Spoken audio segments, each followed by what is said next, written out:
How we coexist and co-evolve with technology.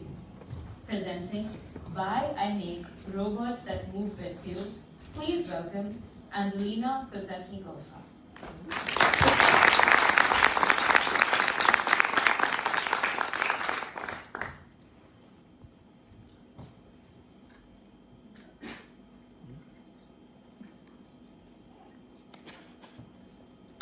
There is a strange robot in my studio. Their name is Another. Another has no face and no purpose outside of just moving with you. It doesn't clean your house. It doesn't answer your questions. But no one is living the same after meeting Another, especially me. My name is Angelina. I'm a curious human being creating relational robots. I was born in a very traditional family. My parents valued stability and appearances above almost everything else. When I was coming back home from school, the first question was always, "Which marks did you get today?" No one really asked how I felt, so that question never really existed for me. When the time came to choose my career, I was very confused. I didn't know what I wanted. You see, the question that scared the hell out of me was nothing grand. It was rather trivial. Who am I? The career choice moment felt like I should define it now and forever. At night, I dreamed of flying, and all my being longed to feel alive. But during the day, I was scared to make a mistake and get stuck in it. So I did what I was taught to do. I chose architecture. A little bit of engineering, a little bit of creativity. It seemed like it should work. Somewhere after a year and a half, I realized it's not for me. It was just too boring.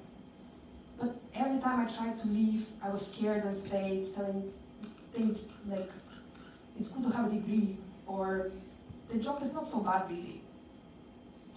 I was stuck in a cycle. Longing, I wanted more, I wanted to feel alive. Trying, I was taking a step, trying something else.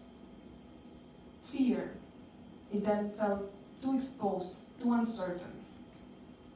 Hiding, I was going back to what's safe, what's known, what's expected. And here is the last part. Cracking. This was unexpected, but the body kept the score. All this control, pressure, and domination were accumulating in my body.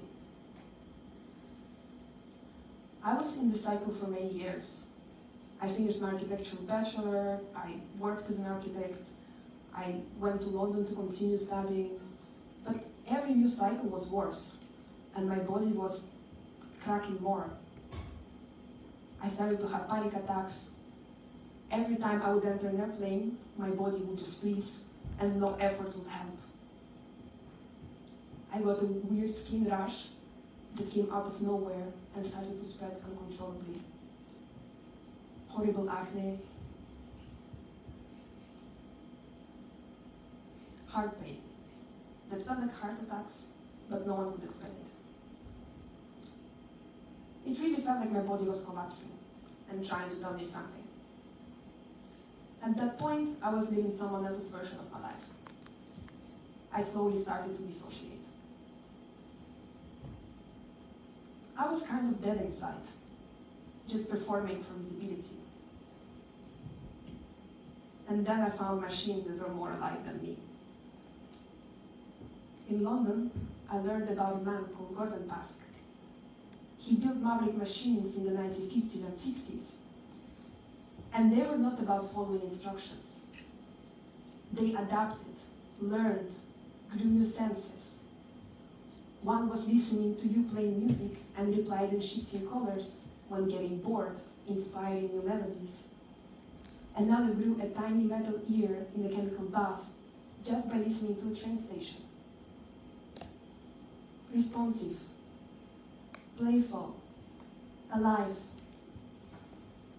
I was as surprised as you are, because I used to think of robots as those human-looking machines, human-like looking machines from sci-fi, right? Like, they either serve us or threaten us. But if even a machine could get free, then maybe there was a chance for me as well. I read everything I could about those robots. Hours and days spent in the library of the university where Pask had once worked. And I started to believe that maybe I could build something that would help me. I got a job in Advanced Robotics Research Lab, and I started my own artistic research practice, Anima Space, a leap of faith. When I started another project in 2023, I really just put cubes together. In the beginning, the prototype of my robot Another was barely moving. But I found it interesting when I showed it to people. Many felt it's alive, not because it looks human or recognizable, but because it struggles, because of the quality of the movement itself. I was surprised and inspired. I initiated a transdisciplinary artistic research project to continue developing it.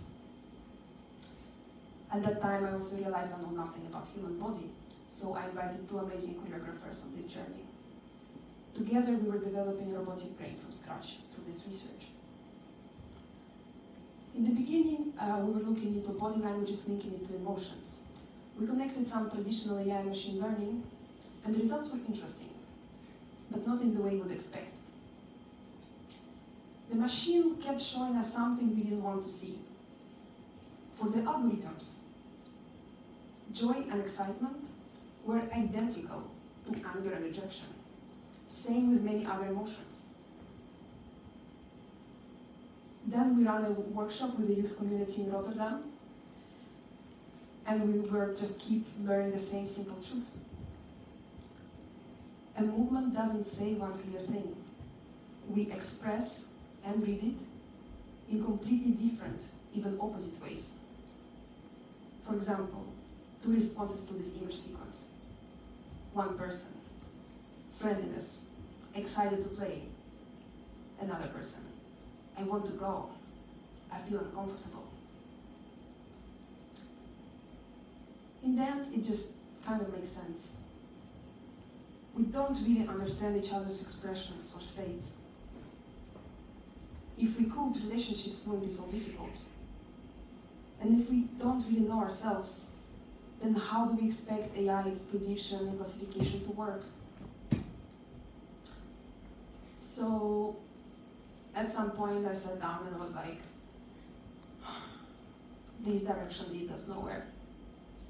These predefined boxes don't work. I can try to force it, like I did with my career, but I know the cost of it. And then it hit me. What if intelligence is not inside the robot at all? Why do we need current robotic brain inside the robot, or disconnected AI based on past? Why the brain cannot be in the movement itself, really in between people and robot, in the present? That's what I did with Another. Another continuously tracks my movement, rhythm, intensity, and direction, and responds as a partner while I respond to it. And the space between us is constantly shifting. We form one continuous loop together. There is no leader, no mimicry, no classification, and no turn-taking. Only continuous adjustment where both of us shape what happens next.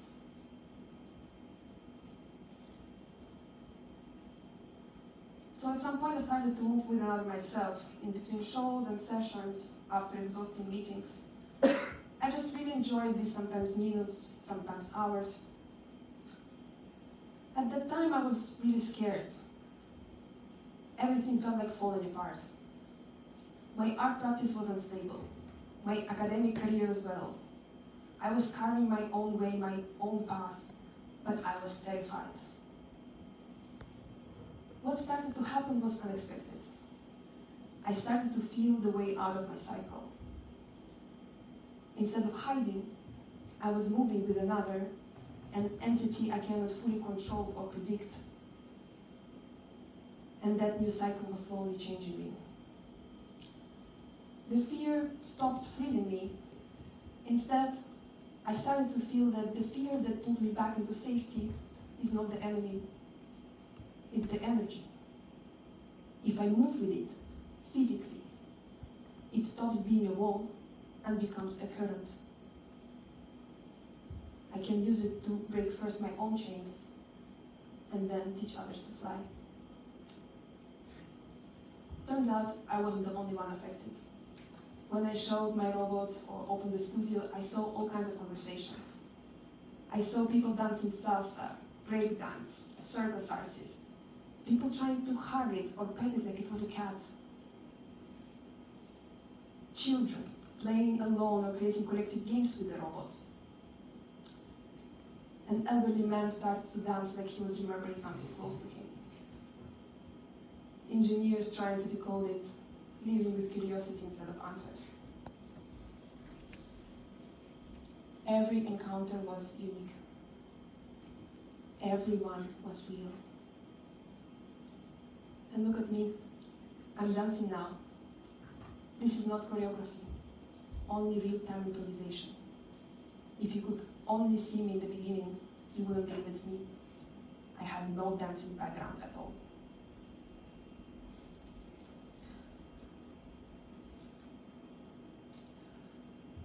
I will close with this. For a long time, I thought I needed to know who I am before I could move. But I learned that you shouldn't try to shrink yourself into predefined boxes, roles, or expectations.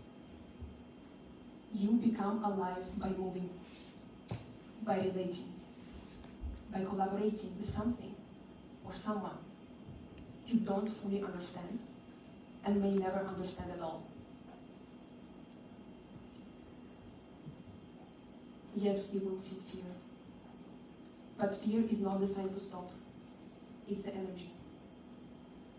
If you move with it, it can carry you somewhere beautiful and authentic.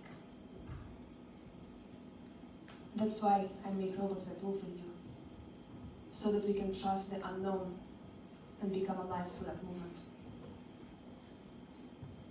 I make robots that move with you, so that we can all move on. Thank you.